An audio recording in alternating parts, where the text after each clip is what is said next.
नमस्कार भक्तों, संगीता धर्म सागर चैनल परिवार में आप सभी का दिल से स्वागत है।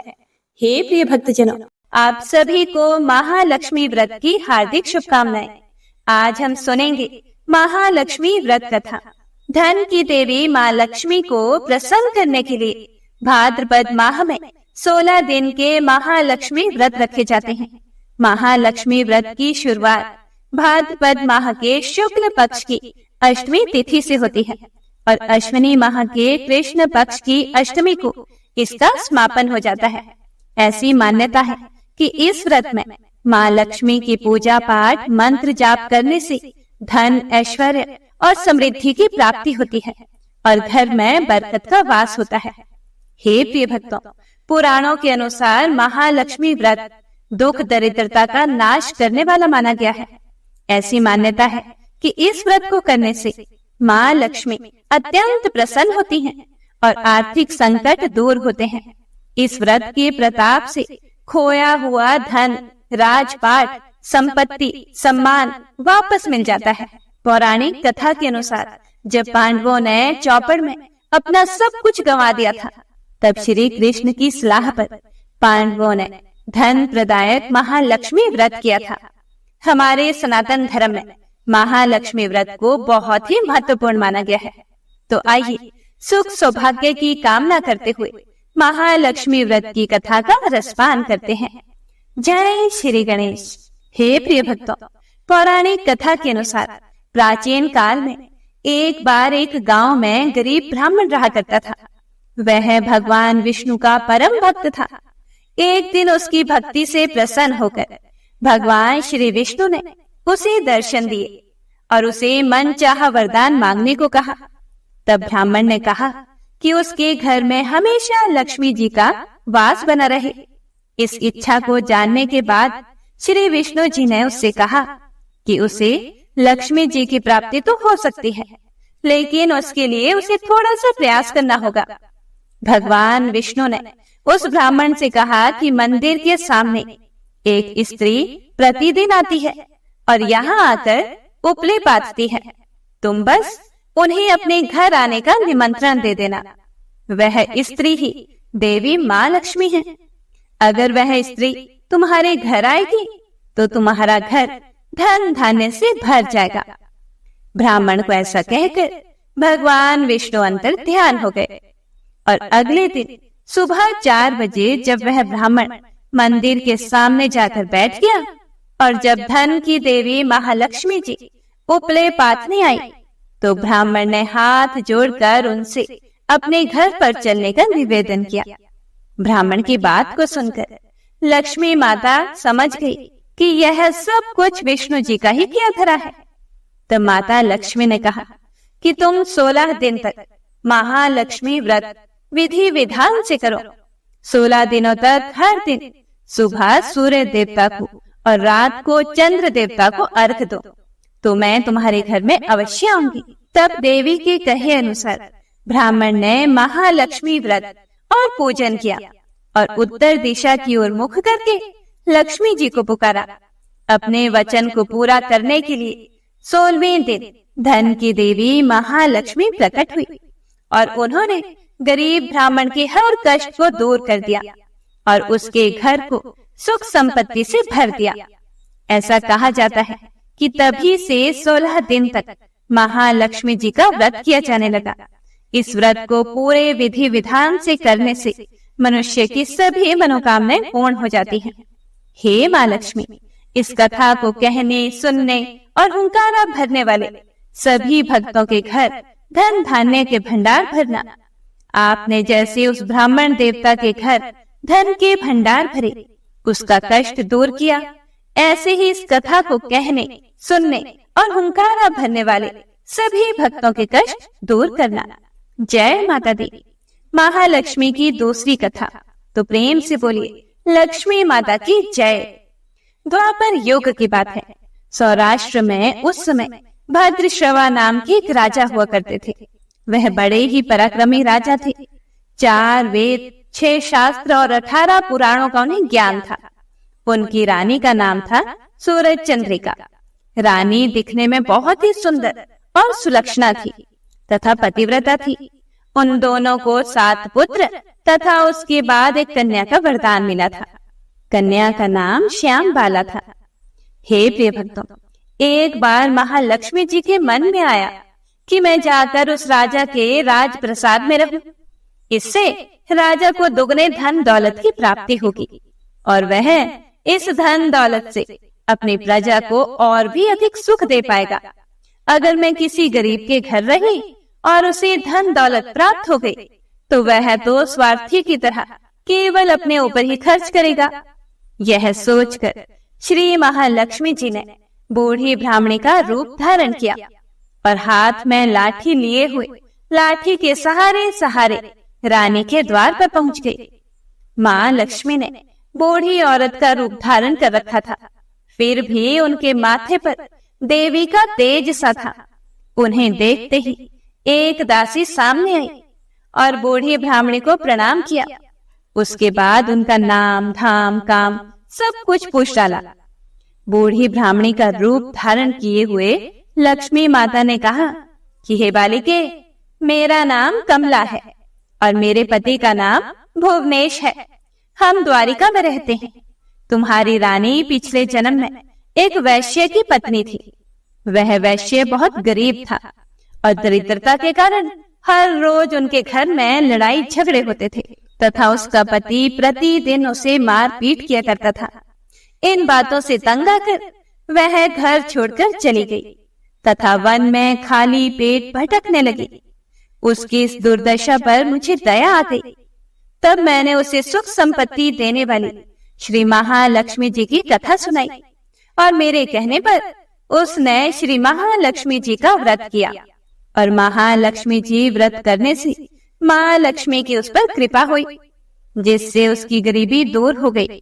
उसका घर संसार, दौलत, संपत्ति, संतति आदि से भर गया। दोनों पति पत्नी एक साथ प्रेम पूर्वक रहने लगे। अपने जीवन के समस्त सुखों को भोगते हुए अंत में वे परलोक सिधार गए। हे प्रिय भक्तों, लक्ष्मी व्रत करने के कारण वे लक्ष्मी लोक में रहे। उन्होंने जितने साल महालक्ष्मी का व्रत किया उतने हजारों साल उन्हें सुख भोग मिला और अब इस जन्म में उसका जन्म राजघराने में हुआ है, परंतु वह श्री महालक्ष्मी का व्रत करना भूल गई है। मैं उसको यही याद दिलाने आई हूँ। बूढ़ी माई की बात सुनकर दासी ने उन्हें फिर से प्रणाम किया तथा श्री महालक्ष्मी जी का व्रत किस तरह से किया जाता है इसके बारे में बुढ़िया ब्राह्मणी से पूछा तो बुढ़िया माई का रूप धरे लक्ष्मी माता ने दासी को व्रत की सारी विधि बताई। तब बूढ़ी ब्राह्मणी से व्रत की सारी विधि और महिमा जानकर दासी माता को प्रणाम करके रानी को बताने के लिए अंदर चली गई। हे प्रिय भक्तों, राज वैभव में रहते हुए रानी को अपने ऐश्वर्य का बहुत ही घमंड था। संपत्ति तथा अधिकार की वजह से वह पूजा पाठ और व्रत से विमुख हो गई थी। दासी द्वारा बताई गई बुढ़िया ब्राह्मणी की बातें सुनकर वह तो आग बबूला होकर द्वार पर आकर बुढ़िया रूपी श्री महालक्ष्मी पर बरस पड़ी। उसे यह मालूम नहीं था कि जो यहाँ पर बुढ़िया का रूप धारण करके आई है वह स्वयं माँ लक्ष्मी है। परंतु रानी का इस कदर रूखा बर्ताव देखकर, अपना अनादर देखकर माता ने वहां ठहरना ठीक नहीं समझा तो वे वहां से चल पड़ी। रास्ते में उन्हें राजकुमारी श्याम बाला मिली तो उन्होंने श्याम बाला को सारी बात बताई। तब श्याम बाला ने अपनी मां की तरफ से माफी मांगी तो माता को उस पर दया आ गई। उसने श्याम बाला को श्री महालक्ष्मी व्रत के बारे में बताया। तब श्याम बाला ने उस बूढ़ी ब्राह्मणी के कहे अनुसार पूरी श्रद्धा से महालक्ष्मी का व्रत रखा तो व्रत के प्रभाव से राजा सिद्धेश्वर के सुपुत्र मालाधर से उसका विवाह हो गया। वह धन दौलत ऐश्वर्य वैभव से मालामाल हो गई। पति के साथ ससुराल में आनंद से रहने लगी और दूसरी तरफ उसके मायके में उसकी मां पर महालक्ष्मी का प्रकोप हुआ। राजा का सारा कारोबार नष्ट हो गया और यहाँ तक कि उनके खाने के भी लाले पड़ गए। ऐसी हालत में एक दिन रानी ने राजा से कहा कि हमारा दामाद इतना बड़ा राजा है, धनवान है, ऐश्वर्यशाली है, क्यों ना उसके पास जाया जाए और अपना हाल उसे बताएं, वह हमारी जरूर मदद करेगा। रानी की बात सुनकर राजा भद्रश्रवा दामाद के पास जाने के लिए रवाना हो गए। राज्य में पहुंचकर एक तालाब के किनारे थोड़ी देर विश्राम करने के लिए ठहरे। तालाब से पानी लेने आती जाती दासियों ने उन्हें देखा। उन्होंने बड़ी ही विनम्रता से पूछताछ की तो उन्हें मालूम हुआ कि ये तो रानी श्यामबाला के पिता हैं। तो वे दौड़ती हुई रानी के पास गई और सारी बात रानी को बताई।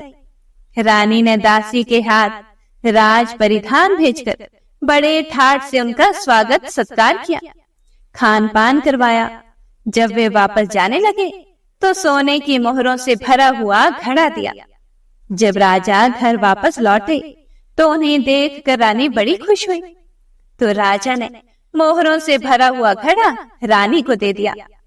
हे प्रिय भक्तों, जैसे ही रानी ने घड़े का मुंह खोल कर देखा तो उसके अंदर तो मोहरों की जगह कोयले मिले। यह सब श्री महालक्ष्मी के प्रकोप से हुआ था। लेकिन रानी ने सोचा कि मेरी बेटी ने हमारी गरीबी का मजाक बनाया है, इसीलिए कोयले से भरा हुआ घड़ा हमें दे दिया है। उसके बाद राजा रानी की हालत दिन ब दिन बिगड़ती ही चली गई। इस तरह की दुर्दशा देखकर रानी स्वयं अपनी कन्या के पास गई। उस दिन उसकी कन्या श्यामबाला के महालक्ष्मी का व्रत था। उसने पूजा की और अपनी माता से भी व्रत करवाया। इसके बाद रानी अपने घर आई। श्री महालक्ष्मी का व्रत रखने से फिर से उसे अपना राजपाट, धन, दौलत, ऐश्वर्य प्राप्त हो गया। वह फिर से सुख, शांति, आनंद में जीवन बिताने लगी। कुछ दिनों के बाद राजकन्या श्यामबाला अपने पिता के घर आई तो उसे अपने घर देखकर उसकी माँ को पुरानी बातें याद आ गई कि यही श्यामबाला ने अपने पिता को घड़ा कोयलों से भर कर दिया था। यह सब बातें सोचते सोचते रानी ने अपनी बेटी का कोई भी आदर सत्कार नहीं किया, बल्कि उसका अनादर किया। लेकिन श्यामबाला ने इस बात का भी बुरा नहीं माना। जब वह अपने घर लौटने लगी तो उसने अपने पिता के घर से थोड़ा सा नमक ले लिया, क्योंकि और तो कुछ उसे दिया नहीं था। अपने ससुराल लौटने पर उसके पति ने पूछा कि मायके जाकर आई हो, क्या लेकर आई हो? तो पति की बात सुनकर श्यामबाला बोली कि मैं तो सार लाई हूँ। पति ने पूछा कि इसका मतलब क्या हुआ? श्यामबाला बोली कि थोड़ा धीरज रखो, सब कुछ मालूम हो जाएगा। श्यामबाला ने उस दिन सारा भोजन बिना नमक डाले ही बनाया और खाने के लिए परोस दिया। पति ने जैसे ही खाना चखा तो वह बिना नमक का खाना था, इसीलिए उसमें स्वाद भी नहीं आया। फिर श्यामबाला ने थाली में थोड़ा सा नमक डाला, इससे सारा भोजन स्वादिष्ट हो गया। तब श्यामबाला ने अपने पति से कहा कि यही है वह मायके से लाया हुआ सार। पति को उसकी बात सही लगी। फिर दोनों हंसी खुशी मजाक करते हुए भोजन करने लगे। हे प्रिय भक्तों, ऐसा कहा जाता है कि जो भी मनुष्य श्रद्धा भाव से श्री महालक्ष्मी जी की पूजा करता है, व्रत रखता है, कथा सुनता या सुनाता है, तो उस पर महालक्ष्मी की कृपा बरसती है, सुख, संपत्ति, शांति प्राप्त होती है, सारी मनोकामनाएं पूर्ण हो जाती हैं। परंतु यह सब प्राप्त होने पर हमें माता को भूलना नहीं चाहिए। हे लक्ष्मी माता, जैसा श्यामबाला को दिया वैसा सबको देना, और अगर कहानी में कोई भूल चूक हुई हो तो क्षमा करना। अपने भक्तों की सारी मनोकामनाएं पूरी करना। तो प्रेम से बोलिए महालक्ष्मी माता की जय। हे प्रिय भक्तों, अब सुनिए महालक्ष्मी व्रत की तीसरी पौराणिक कथा। पौराणिक कथा के अनुसार एक बार भगवान विष्णु मृत्यु लोक यानी कि धरती लोक पर विचरण करने के लिए निकल पड़े। माता लक्ष्मी ने भी उनसे निवेदन किया कि वह भी उनके साथ चलना चाहती हैं। भगवान विष्णु उनके चंचल स्वभाव से परिचित थे, इसलिए पहले ही उन्हें आगाह कर दिया कि हे देवी, मैं आपको केवल एक शर्त पर ही साथ लेकर चल सकता हूँ कि आप मेरे कहे बिना कुछ भी नहीं करेंगी।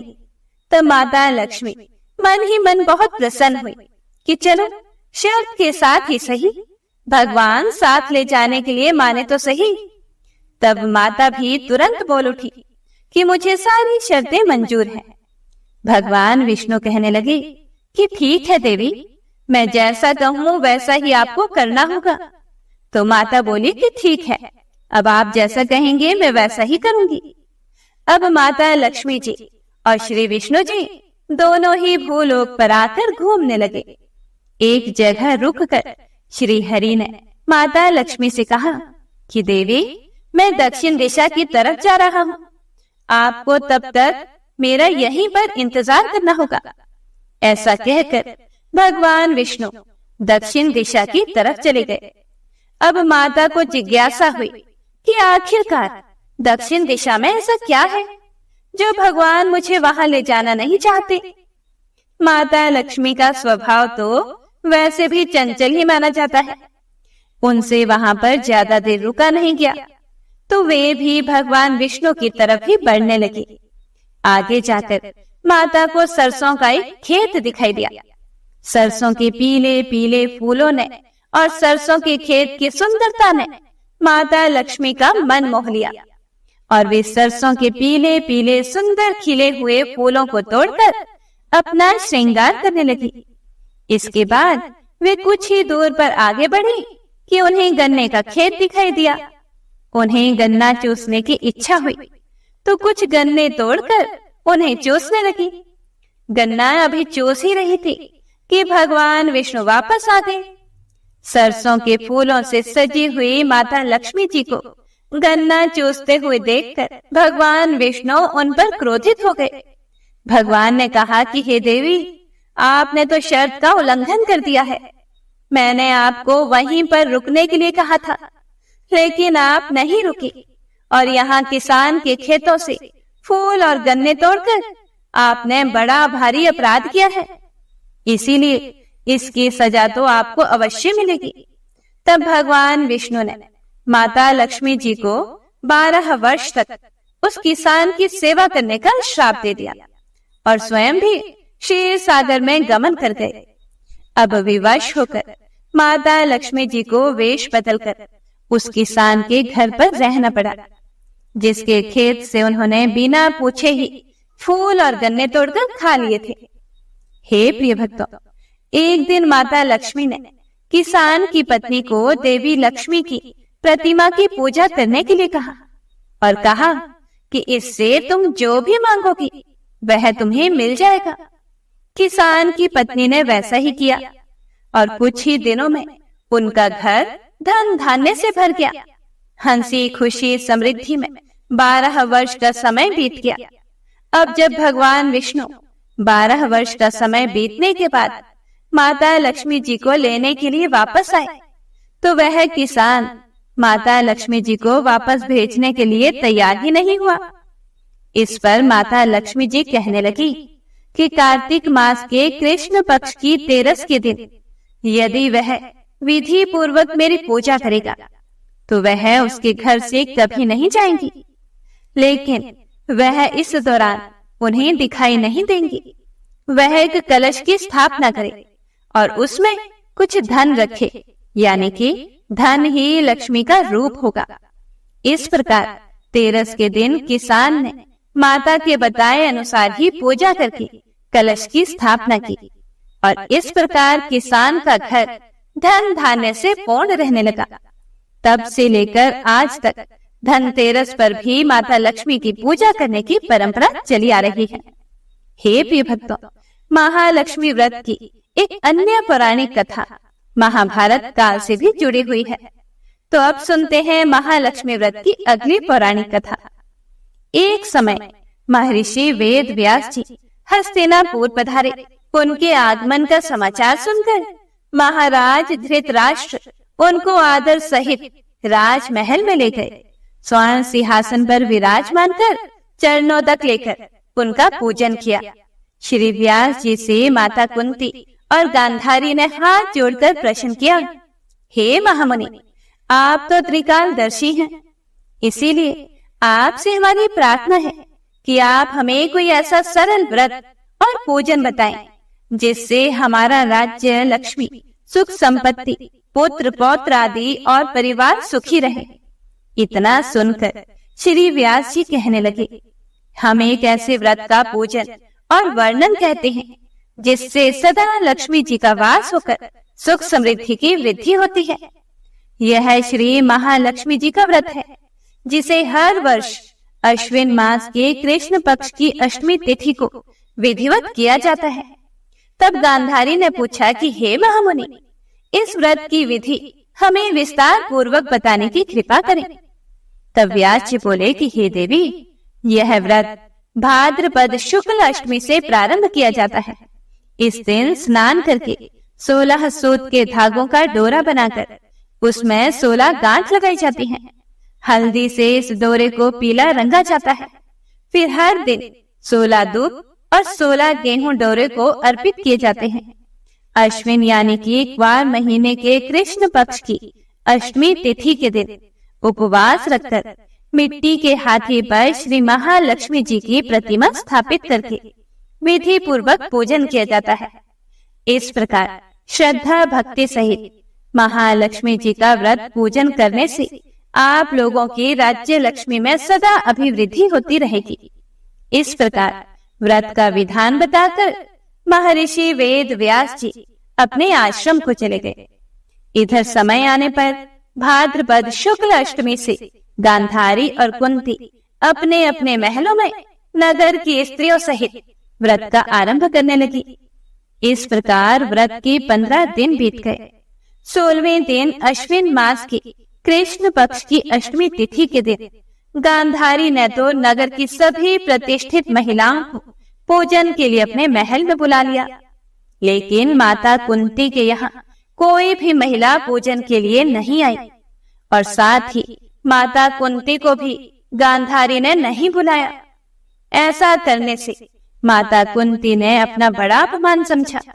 उन्होंने पूजन की कोई भी तैयारी नहीं की और उदास होकर एक कोने में बैठ गई।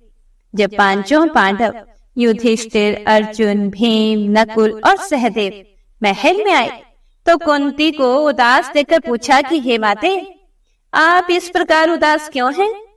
आपने लक्ष्मी पूजन की तैयारी अब तक क्यों नहीं की?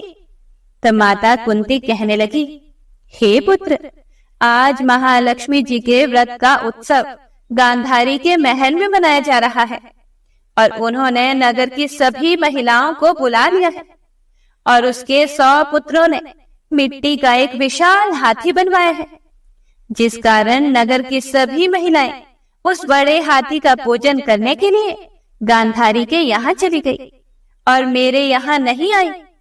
यह सुनकर अर्जुन ने कहा कि हे माता, आप पूजन की तैयारी करें और नगर में बुलावा लगवा दें कि हमारे यहाँ स्वर्ग के ऐरावत हाथी की पूजा आज होगी। इधर माता कुंती ने अर्जुन के कहे अनुसार नगर में ढिंडोरा पिटवा दिया और पूजा की विशाल तैयारियां होने लगी। उधर अर्जुन ने बाण के द्वारा स्वर्ग से ऐरावत हाथी को बुला लिया। इधर सारे नगर में शोर मच गया कि कुंती के महल तो स्वर्ग से देवराज इंद्र का ऐरावत हाथी पृथ्वी पर उतार कर आज पूजा जाएगा।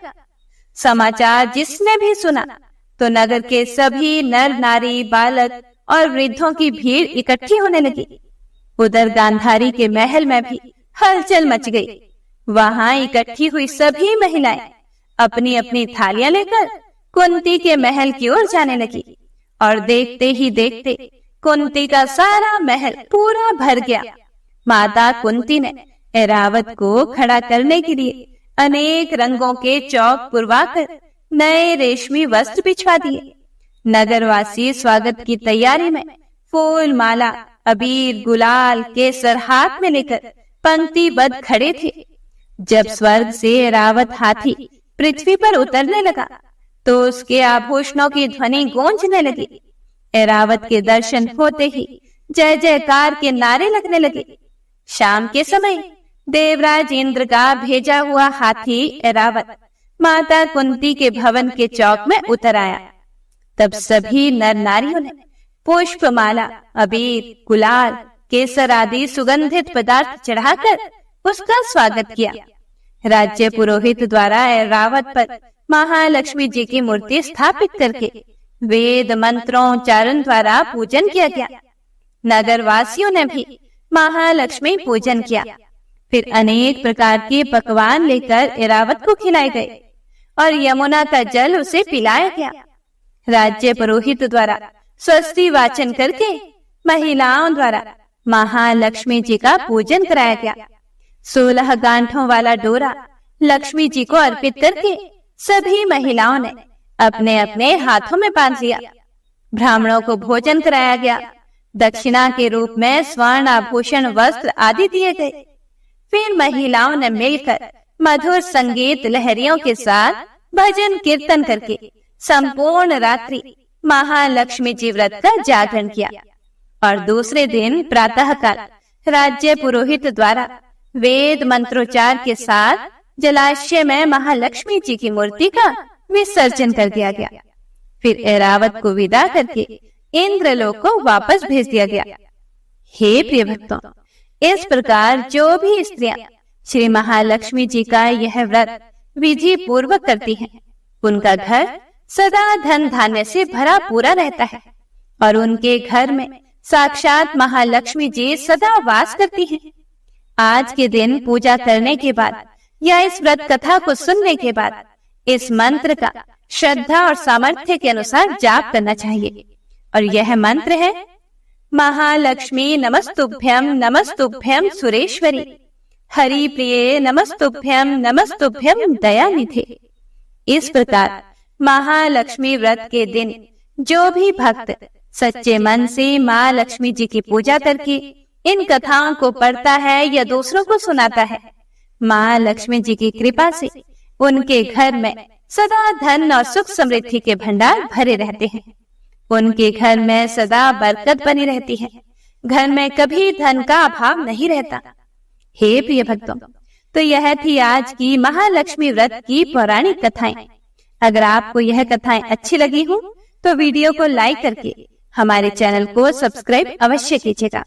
और हमारे चैनल पर सुबह के समय पौराणिक महात्म्य कथाएं भी सुनाई जाती हैं, जो सुबह प्रतिदिन 4:30 बजे पोस्ट हो जाती हैं, जिन्हें आप अपना भरपूर प्यार भी जरूर दीजिएगा। तो मिलते हैं अगली कथा के साथ। तब तक के लिए जय माता दी।